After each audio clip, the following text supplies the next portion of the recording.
Il-mexxejja Ewropej saħħu fuq il-ħtieġa u l-urġenza li tingħata l-booster. Dan fid-dawl il-varjant Omicron mistenni jiddomina il-kontinent Ewropew fil-ġimgħat li ġejjin. Dan ħareġ fil-konklużjonijiet fis-summit tal-Kunsill Ewropew fi Brussell li qed jattendi wkoll il-Prim Ministru Malti Robert Abela. Fuq il-pandemija il-mexxejja Ewropej qablu li hu kruċjali li tkun miġġielda il-kampanja ta' miżinformazzjoni li tiġri fuq il-midja soċjali brabta mal-pandemija u t-tilqim. Il-Kunsill Ewropew sostna fuq l-importanza sabiex tkompli l-koordinazzjoni bejn l-Istati membri fuq iċ-ċertifikat tal-vaċċin li jwassal għal vjaġġar sigur.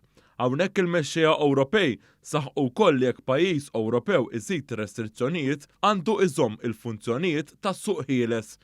Intqal kif l-Unjoni Ewropea hija impenjata li tkompli tqassam il-vaċċin madwar id-dinja. Bħalissa l-Unjoni Ewropea hija l-iżjed istituzzjoni li qasmet it-tilqim lil pajjiżi anqas foqra. F'dan is-summit il-mexxejja Ewropej iddiskutaw ukoll il-prezzijiet tal-enerġija hekk kif dawn għolgħu b'mod alarmanti madwar il-pajjiżi Ewropej. Dwar dan is-suġġett il-Prim Ministru Robert Abela tenna li żieda fil-prezzijiet tal-enerġija m'għandix tinxteħed fuq il-poplu. Il-mexxejja Ewropej iddiskutaw is-sitwazzjonijiet fil-Belarus u fl-Ukrajna. Barra minn hekk, il-mexxejja Ewropej għaddejjin bi preparazzjonijiet tas-summit li se jsir bejn l-Unjoni Ewropea u l-Unjoni Afrikana fi frar li ġej.